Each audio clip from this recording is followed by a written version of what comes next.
Okay, we're back after that rude interruption from my cell phone that I don't know how to shut off. So we're going to pick up where we left off. Go ahead and we'll. Yeah, I was like saying, the FBI wanted me to record all Right, the Zello calls. right. And you So almost. This is where you almost messed up. With yeah, well, every night I'd say, this is Minuteman, time, date, recording. At that time, they'd already narrowed down to Patrick Stein, Bruce Allen, and Gavin Wright. I never. I was the fourth one, but Right. yeah. But anyway,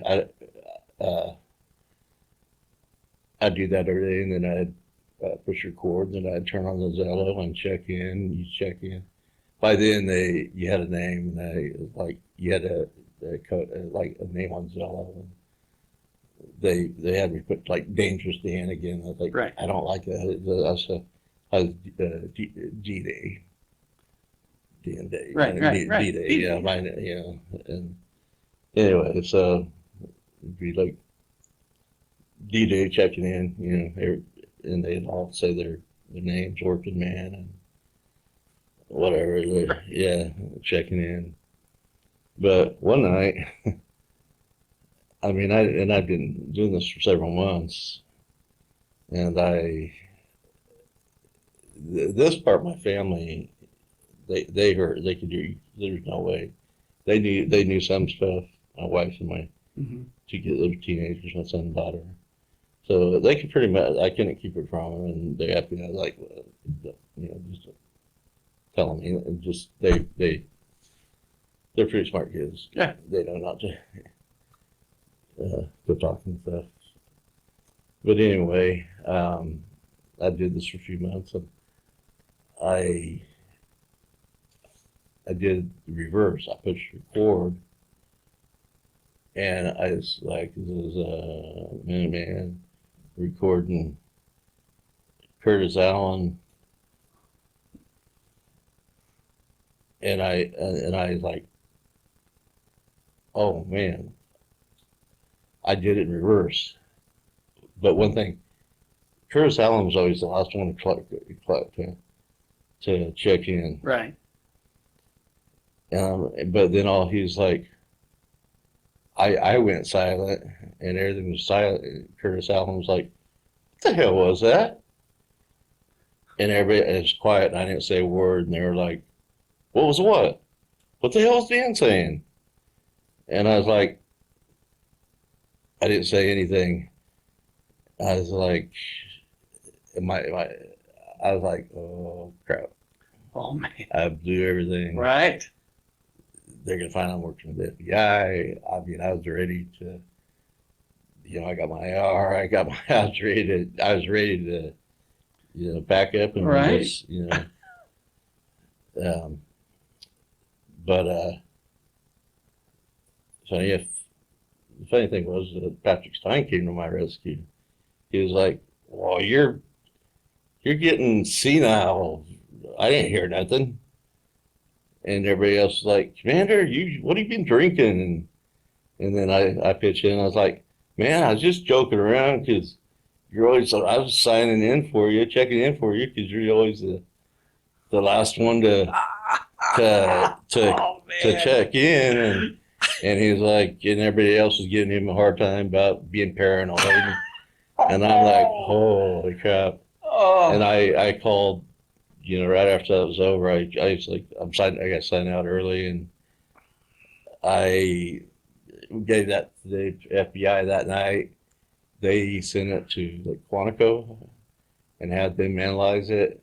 And they're like, no, I think you did a good job covering yourself. I think everything's good. Just act normal. Yeah. I was like, okay. And nothing was ever brought up about it? The next day, I'd seen Curtis Allen, and I was like, man, I didn't mean to piss you off. I was just joking around. And he was like, no, I was just, don't worry about it. And so I was like, that was one of the mistakes I almost made. Yeah. I mean, when you're doing it every day, 6 to 8 hours a day. Something. To stay in your persona and then come home and change your persona. And And then they're It's- calling you at all hours. Yeah, And Patrick Stein. Yeah. was he on anything drug wise? Or See, that's what at first I didn't realize, but then I was like, with working with as a probation officer, I could spot their eyes. I could tell yeah, he'd stay up late at night and get up early working hours, and they'd scratch yourself and have, I know those stuff like that, and I wasn't positive. I was like, man, I was telling the FBI, I was like, he's on something. I'm pretty sure he's on meth. right. And couldn't find out he'd actually had a drug problem that did rehab, and Mhm. when he was younger, uh, and when they arrested him, they found meth on him. They found meth on him? Yeah, Okay. he had actually be charged with it because that was the smallest Yeah, thing. yeah, But- exactly. But anyway, things were progressing and things are.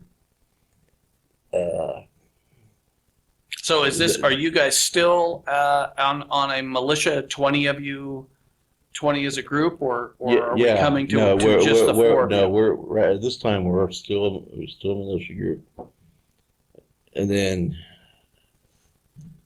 this is when the timeline to get that up. But Mhm. the Pulse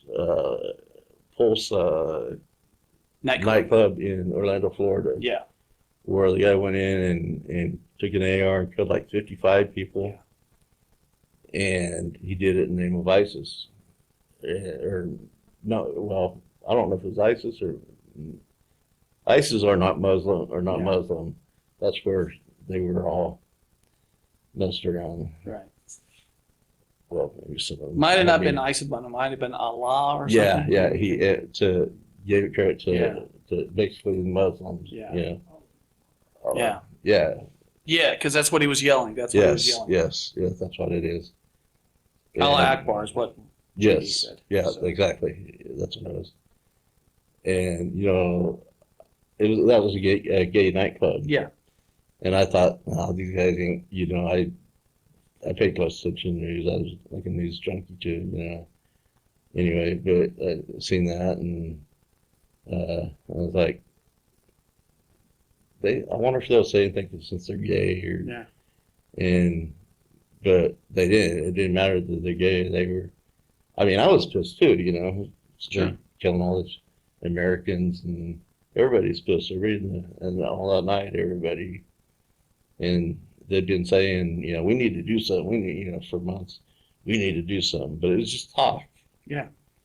And like I say, your free speech, you can talk.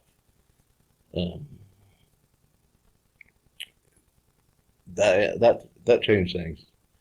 That, and Patrick told him he called me at like 5 o'clock that next morning after the Pulse nightclub shooting, and he's like, I don't know, just switched to my A switch flipped to my head. Mhm. And he's like, I'm ready to do something. We need to get going. I got a meeting we got a meeting called with some other people up by Hutchinson. One of the members, security force members, had land out in the middle of Okay, nowhere. so this is what I wanted to talk about, because this is Yeah. probably one of the more dangerous parts. You're going to be wired for the first time, Yes. right? Yes. You're going out into the middle of nowhere where literally you have no backup. Right. And the backup you have is probably 20, 30 minutes away. Right. So, and they're coming in, and this is just a small group of you Right. coming to meet. Right. Okay, but you take it So, from there, and I just well, wanted to set that up and- because and- this is when it starts to get dangerous. The day, yeah, and the day before this happened, I was helping my son. He had like the landscaping business, and I think we were tearing down this little shack. And I mean, I was out of shape. I was trying to get in shape. I was, better shape than I am now. But it was like 100 degrees out, and I wasn't drinking water. I was dehydrated. I didn't hardly sleep that night. We had the meeting. And what was said at the meeting? What was Well, going on at the meeting? And who was there? Okay, just a second. Okay. Okay, I'm sorry. But that day before, I mean, I misunderstood what meeting you were talking about. Oh, I okay. was thinking you were talking the Zillow meeting. Oh, But no, no, no, yeah, but yeah. I understand now. Okay. But I was so sick. I was like dehydrated. I didn't feel good. And I think Patrick Stein calls me like 5 o'clock in the morning. Let's meet up at Dodge at like 4 o'clock or 3 o'clock, and we're gonna meet out in the middle of the field. So there's no surveillance, and I'm like, yeah, okay. I tell him, yeah, okay, and I call the FBI at 5, 6 o'clock, and they're like, meet us at the office. So I meet him down there, and not only did I was so sick. I mean, this was the first time I was sick, Yeah. and I was like, man, this is just. I'm gonna call him back and tell him I can't go, man. I'm gonna have to take another one. And they're at this point they're paying close attention to him. The FBI is their higher ups are paying attention. What's going on? With everything that's been verified, and I mean the stuff they're taking it serious. And I was like, I can't. I'm just gonna call him up, and they're like, no, you can't do this. We need you. This is one that Right. you need to. And I was like, all right. And then they're like, and we need you to wear a recording device. And it's not like you see on TV, you really put wires The on you. wires on you. Yeah, I was going to ask you what. I can't say what it was. Mhm. That's, I mean, did put other undercover agents and people Sure, at sure, danger, sure. and it changes up every time. I mean, but it wasn't something noticeable. But it's one that they can't hear you right then. It records everything, and then they take it in and they listen to it, and make transcripts of it, and Right. they do that right away. So they don't know, right at the moment what's going on. Right. But I was like, finally, I was like, okay, man, I'll do it, man. I feel terrible, man. But I'll do it. So I called Patrick up, and I was like, I'll meet you at the mall in Dodge City in the parking lot and get in with you. It was like another 2 or 3 hour drive from there. So I got to go back home and tell my wife and family, hey, I'm going out. I'm probably going to be back pretty late,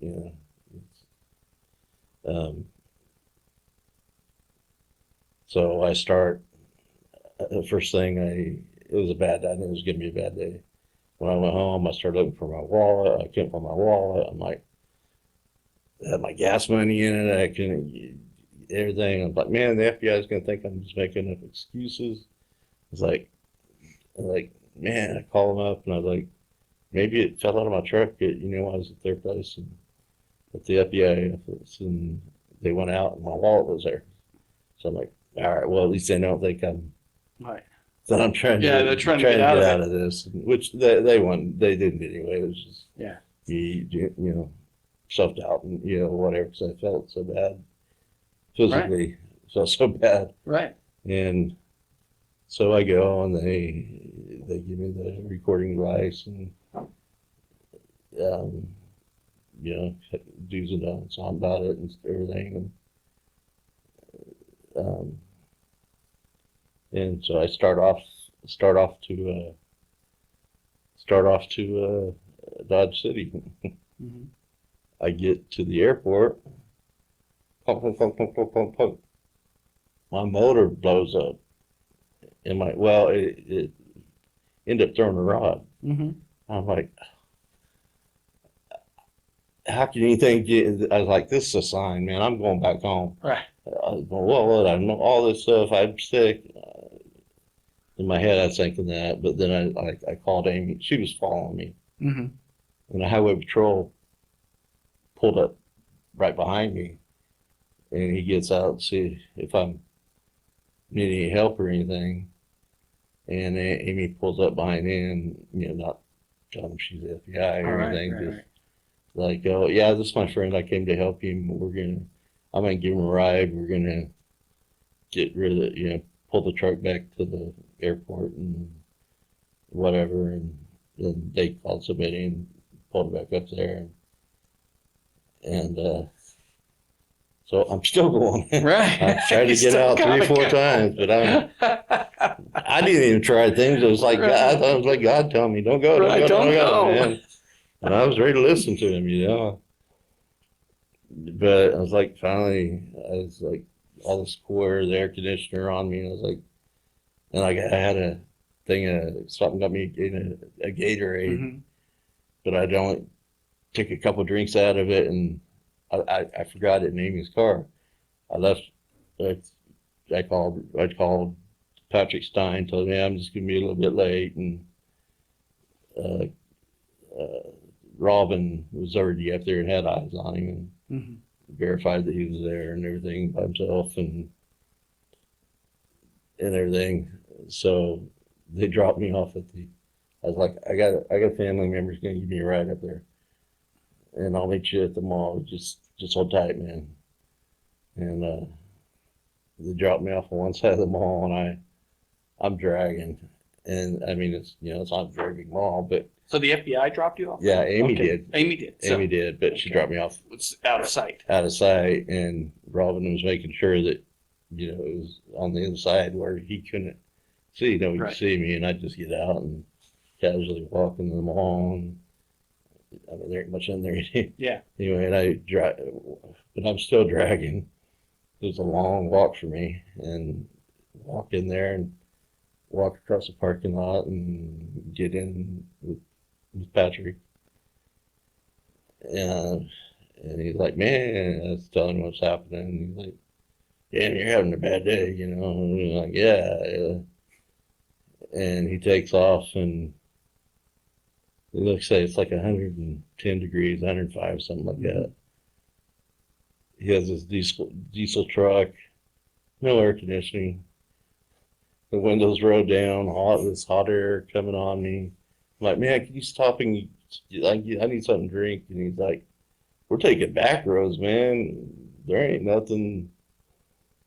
There ain't nothing There's nowhere to stop at.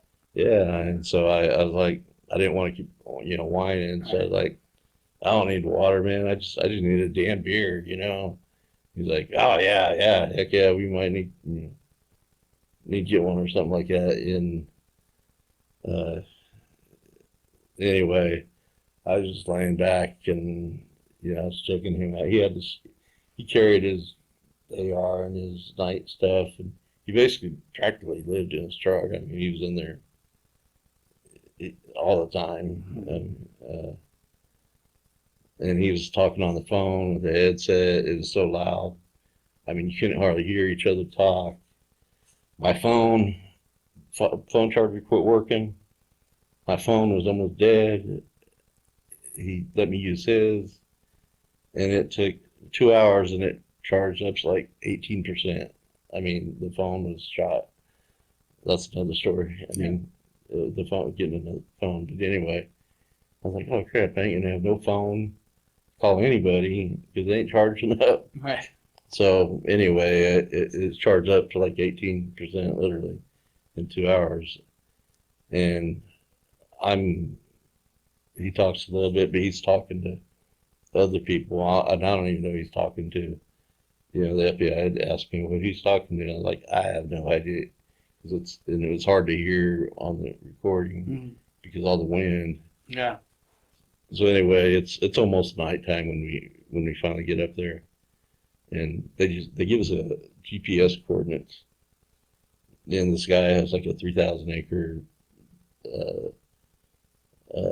it's a pasture. I mean, so there's hills and beautiful. And they didn't have cattle or nothing on it, but he built a was building a shooting range, gun range in the Okay. middle of it. So that's where we were meeting at, and I had no idea. So we get up there, and we're sitting around, and Curtis Allen's on his way. Now, who is this man that He's a member of the other. He actually testified against these guys Mhm. at court, but he was one of the leaders of the Midwest Okay. security boy, and then there's another lady, um, that was there. She was part of the member, Mhm. and then they're waiting for Gavin, right, and Patrick or Curtis. They were going to be there later. Okay. So, but he went on and started talking to him about we're ready. I'm ready to do something.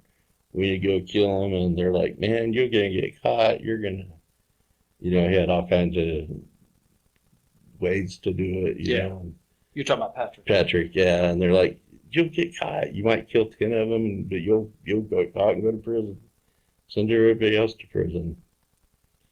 And I didn't realize it till court, but at the time, that guy that slammed we were on actually thought Patrick Stein was an FBI informant because he was trying to drag him He in was to trying do to get in. all Yeah. this other stuff. But anyway, we all get there, and like I said, it's night, and everybody's like, "Yeah, the fucking FBI yelling, they can't hear us out here." And I'm like, "Yeah, the fucking FBI, fucking they can't hear us out here." Mhm. And unless that satellite up, zoom back, and sound like just being smart aleck and Right.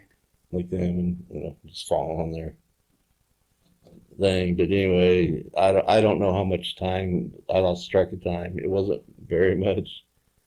I started asking, "Hey man, you guys got water or anything?" And one guy had a little bit of water in his truck. He went and got that and gave that to me, and I was like, my mouth is so dry I couldn't talk, and I I I could hear them, but then I start getting dizzy, and I start seeing stars, Just and blacking out. I'm like, oh crap, and then going through my mind, well, which I mean, back up a little bit. One thing, people would ask me if I was concerned, scared about going out with them, every time, and I'm like, I'm concerned every time, just that they might find out that I'm working with them. They Yeah. might see me we were careful, but they might have seen something, seen us together, Yeah. or whatever, So that was always on the back of my mind. And I mean, I was armed, but it would have been, that was just for Yeah. myself, that I felt safe. In reality, it'd be 5, 6 against 1. So, which I already did my damnedest, but Right. but anyway, I'm getting ready to pass out, and then I'm like, did they poison me? Are they gonna kill me? These thoughts are going through my mind. I'm like, am I gonna see my family anymore? Yeah. Are they gonna kill me and bury me out here? I mean, I was scared, Mhm. I was like, I start getting dizzy, and they're like, "Hey, well, you all right?" Or some the other guys, and which I'd already met them at the lake and stuff, and uh, the next thing I know, and you can hear on he had like a little chain link fence, and you can hear me hitting it, and I'm out, Right. and I come to a little bit. I don't know how long, and I see Patrick Stein looking pissed off, walking back and forth, and he's like, he's talking to somebody, messing up my freaking meeting, passing out, and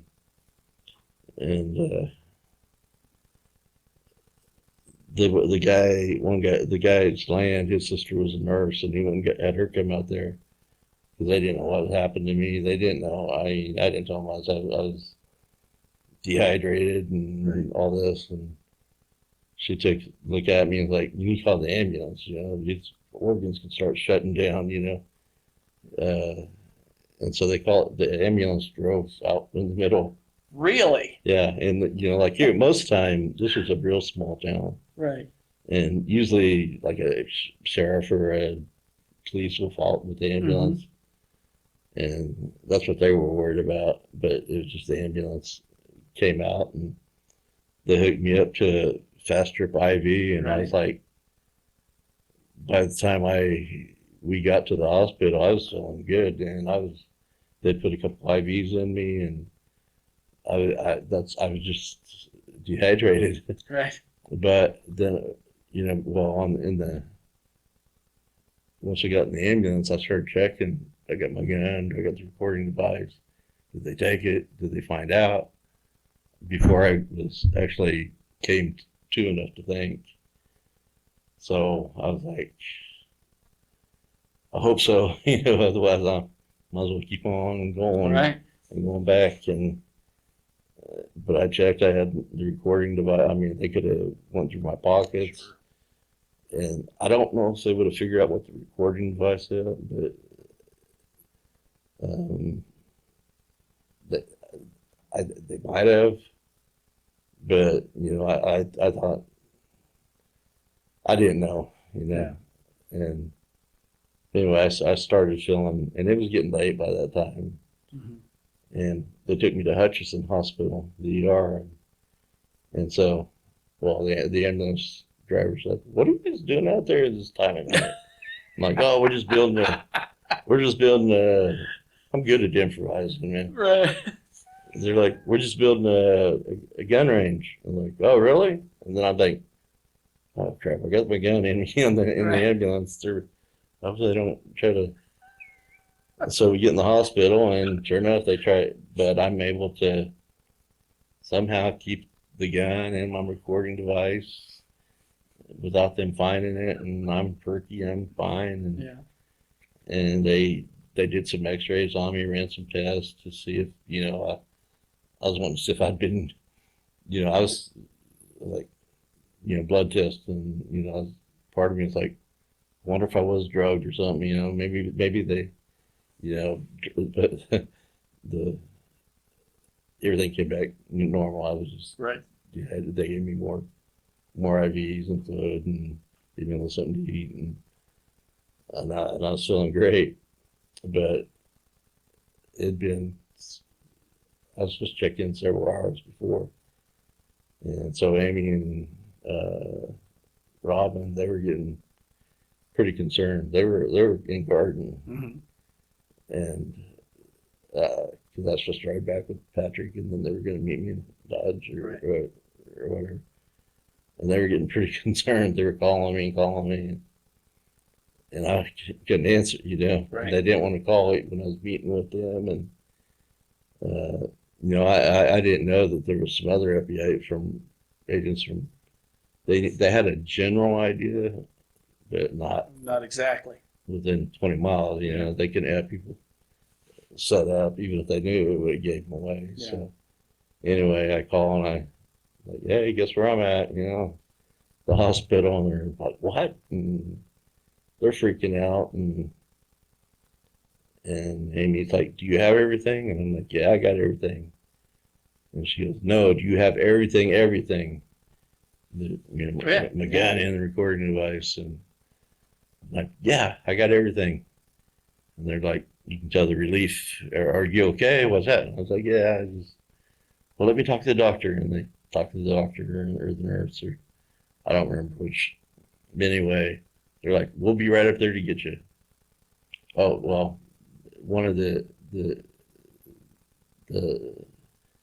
the guy that called the ambulance, he was like, do you want me to go with you? We can come up there and pick you up. And I'm like, no, that's Yeah. awesome. Yeah. Yeah.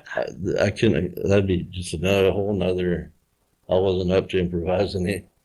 I don't know what I would have did, but anyway, I told him, nah, I have some family come pick me up from Garden, and they like to, Robin likes to drive fast too. I like riding with him, Mhm. but it seemed like they made it up to like an hour to Hutchinson, and they, looked over the reports, make sure I was okay, and I handed, girl secretly handed off the recording device to Amy, and she stopped it and did what needed to be done, and everything, and they were like, and I was like, and I call home, tell my wife, and she was asleep. It was like 2 a.m. My daughter answered. She was the only one up. I was like, "Don't wake your mom up. I'm okay. Just I was in the hospital, but I'm okay. I'll be home. They're coming to get me." And she was like, "Okay." Before this, they didn't think, they'd gotten pretty used to the FBI. Yeah. Because the Zillow calls were kind of scary for them sometimes. The things they would say, but right after that, well, my phone's dead. But my wife wakes up and she don't know nothing. I didn't Yeah. explain what happened. So anyway,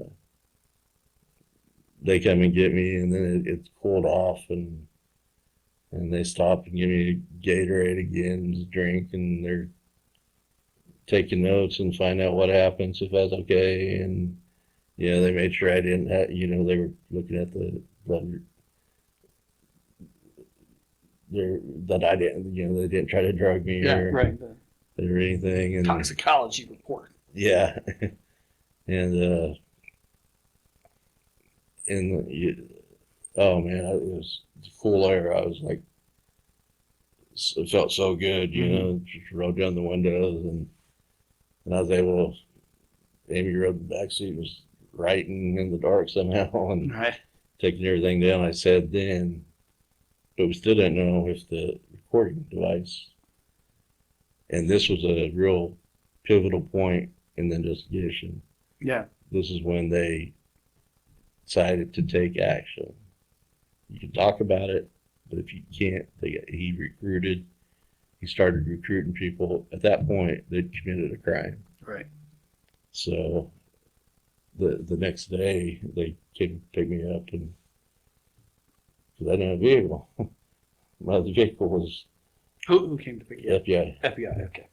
I mean, I had my kid, Yeah. the son had a truck and stuff, but that was like the only thing we had. Right. And I came, they were all excited. I was like, I felt so bad because I thought I screwed everything up because I passed out and Right. like I was In embarrassed. the hospital, you're. I Yeah. was, everything that happened before, my truck blown up was in the wall, and not feeling good. I knew something bad was going to happen. Right. But along the way, I was praying along the way too. I knew something, and I think Jason, God just was there, and he, people were like, oh yeah, right, and no, I think Yeah. God put me at the right place at the right time, and He was there. I think that's an example of this whole thing. Yeah, Praise God. absolutely. So. And anyway, the FBI picked me up, and they were all excited, like, because I figured they'd be like, well, it didn't do no good. Right. And they're like, man, you did it. That we got them on tape saying what they wanted to do. They said a lot of stuff that I didn't Remember. that I didn't remember, but I hadn't passed out yet. Yeah. So, according to law, they couldn't use what they said after I passed out because there's some technicality. Yeah. But they could use everything. And every once in a while, I would say something, and you could hear me say something to try to stay in the conversation. Right. Just to, I was just trying to stay at it. But they're excited about that, and that brought on a whole new level. Because these guys, they took it that these guys are serious. And then from that point on, for the next 8 months, I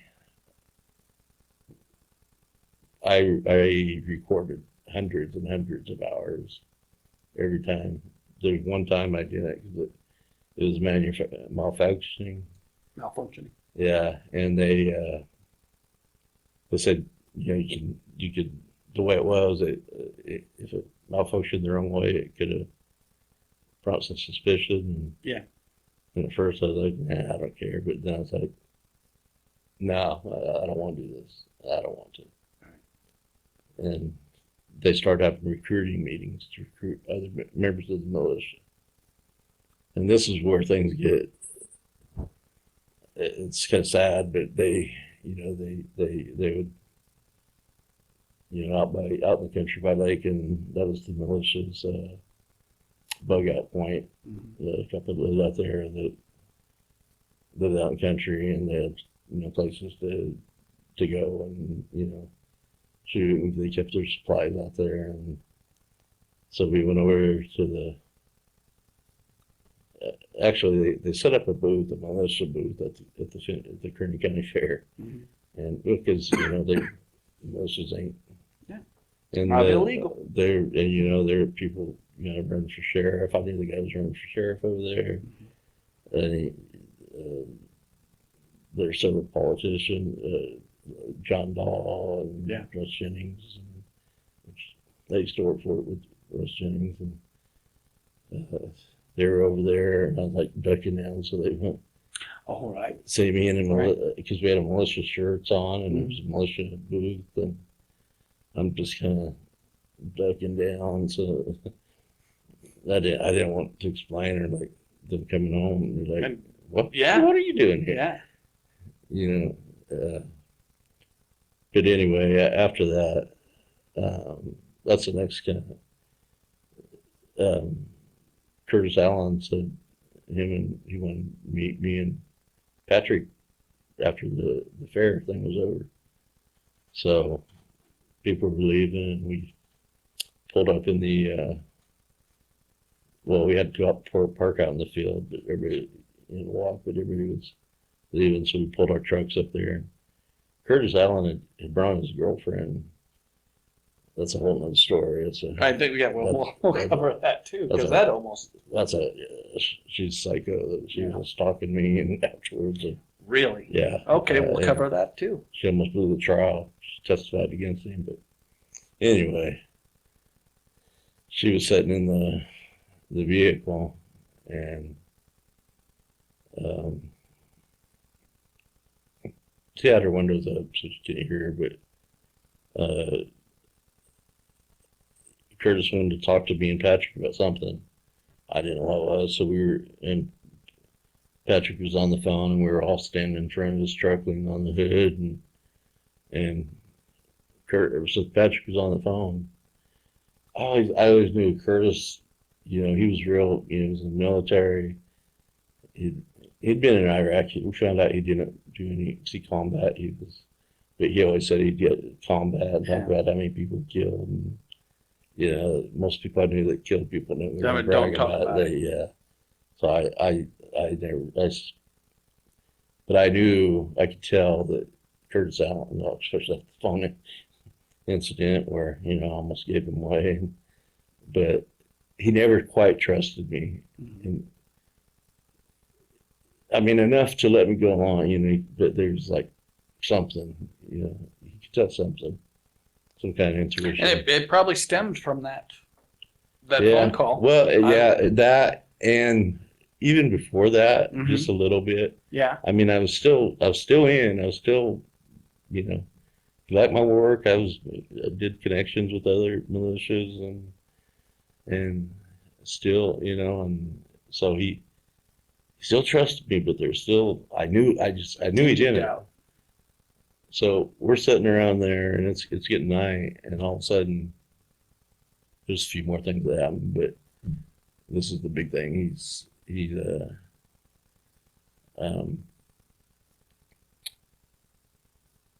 Patrick's on the phone, so he turned around to me, and he pulls his Glock out, and he's like, he didn't put right to my head, but he pointed at me. He's like, just real calm and cool. Dan, if I ever find out you any of this, you tell anybody this, I'm gonna put a fucking bullet in your brain.